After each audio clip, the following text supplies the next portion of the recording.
Uh, Today we will start our metabolism part. So last time I gave you an overview, and this time we are particularly going to start with the carbohydrate metabolism.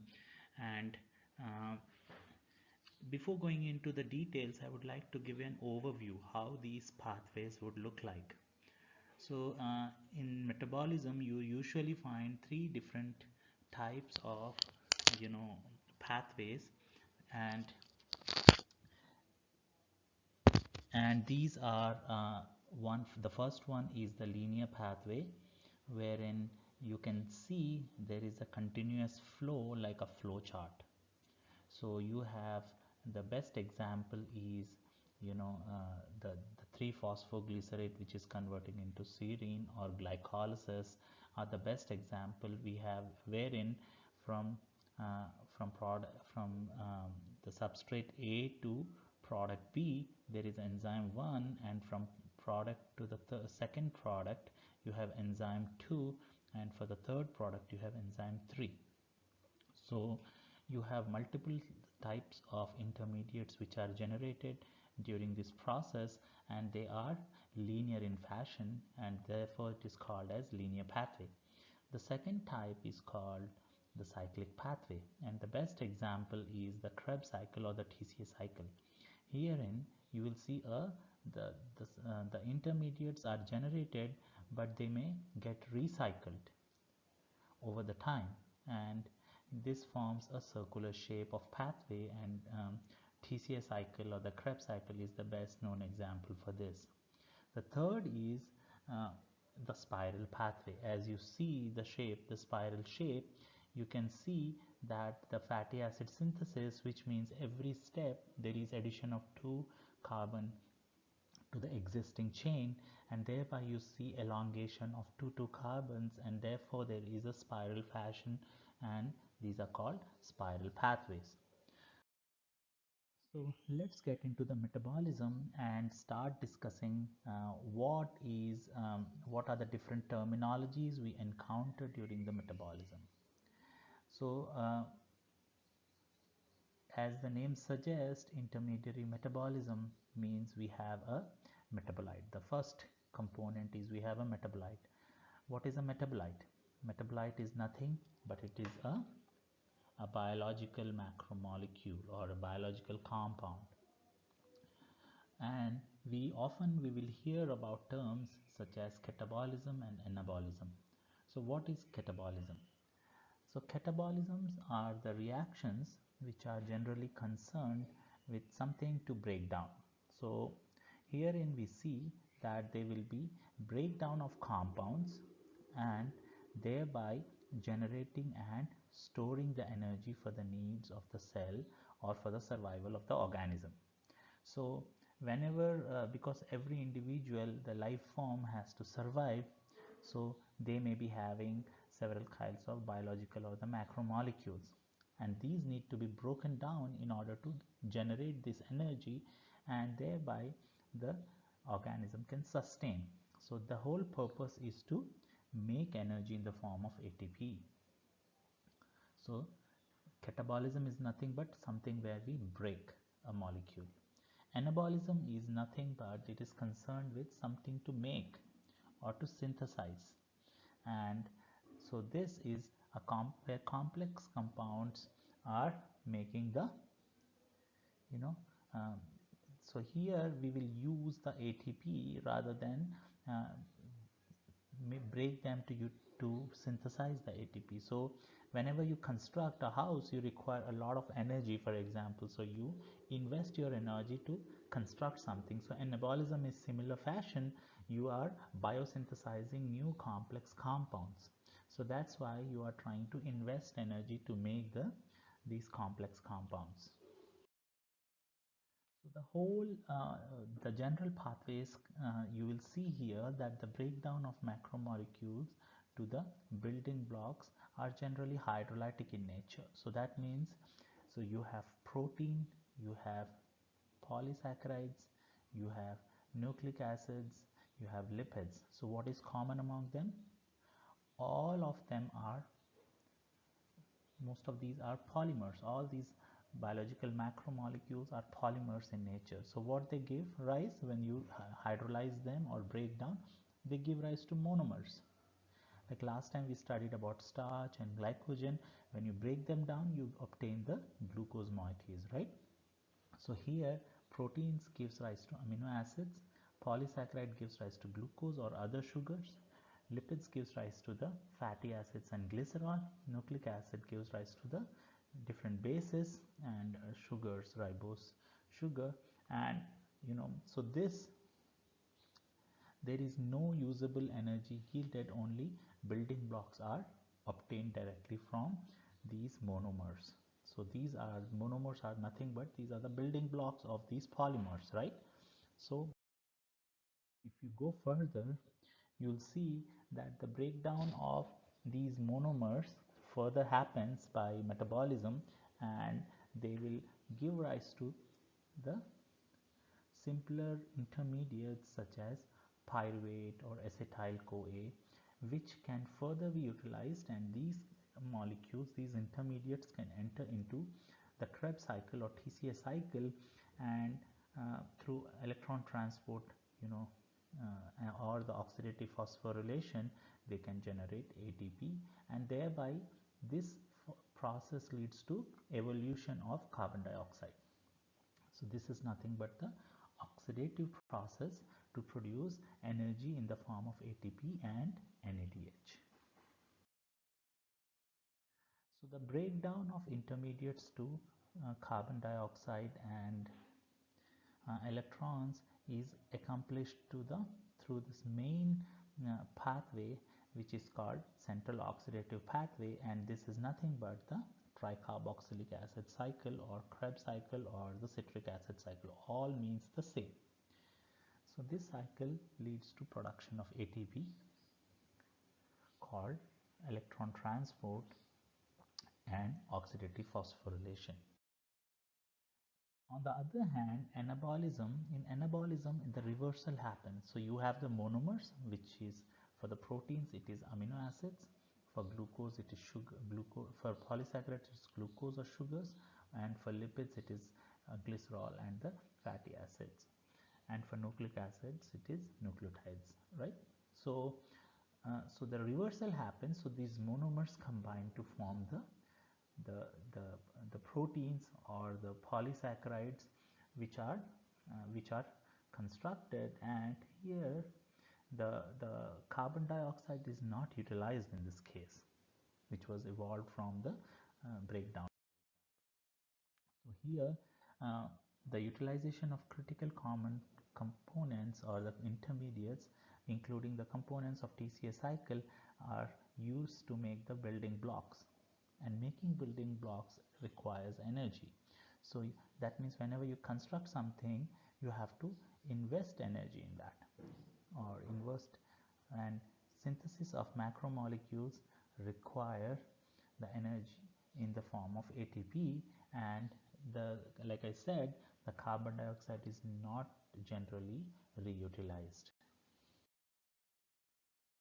So this whole process, both the catabolism and anabolism, are uh, are regulated at different levels, and there are various factors which are very important to understand, such as level of energy. For example, if the energy is very low in the body, for example during the fasting time, or when you are very close to the lunch, before the lunch break, so anabolism may not happen at that stage, or it is impossible, because your body sugar levels are already low, and the body might break down the existing sugars in your body in order to generate the energy, so you can survive at that particular point of time. So also for this, the level of substrates is also important, and there may be various enzyme cofactors such as thiamine, NAD, lipoic acid. They could be required to activate these enzymes, and so which serves as cofactors. So, so also the enzymes, so they may be either repression or induction of certain,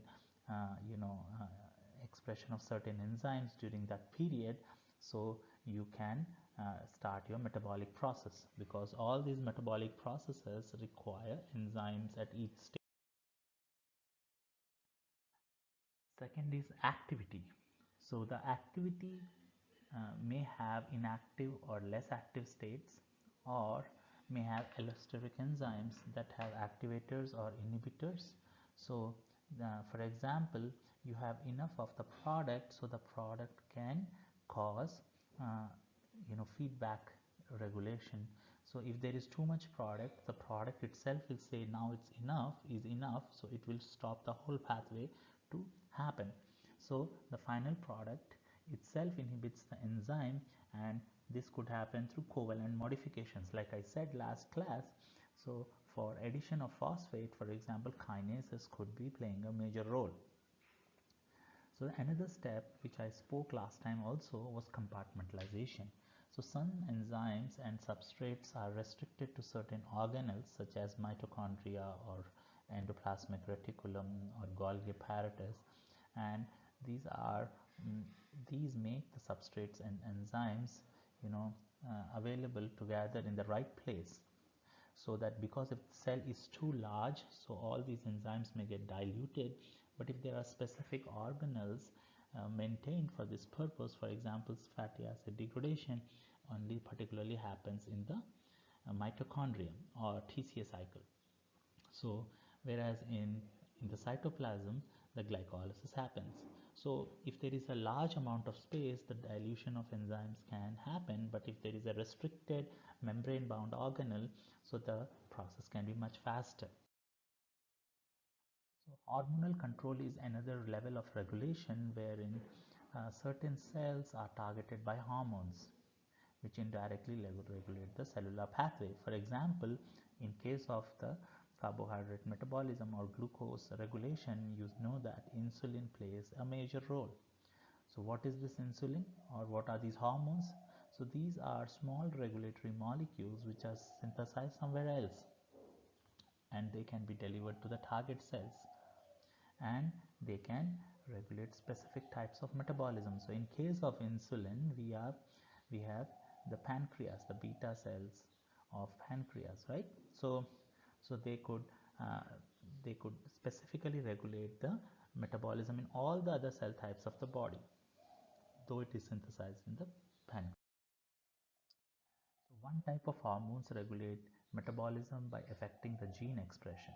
So there may be certain steroid hormones which may specifically regulate specific metabolism type, and or they could also regulate in other way. Most of these hormones are membrane, they have receptors on the membrane of the cell. So so what happens is there could be a secondary messenger system.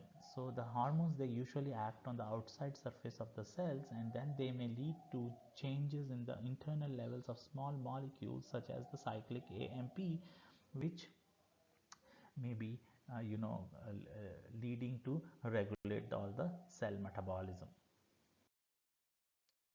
So if you look at the carbohydrate metabolism, if you look at the overview, it is nothing but everything revolves around glucose. Either glucose forms the polysaccharides such as glycogen, or glucose being a 6 carbon sugar can give rise to 5 carbon sugar such as pentoses, or glucose can undergo some kind of a modification and may give rise to other types of sugars, or glucose may get broken down and give rise to a 3 carbon molecule such as a pyruvate, and this pyruvate can by anaerobic mode can give rise to either lactate or ethanol,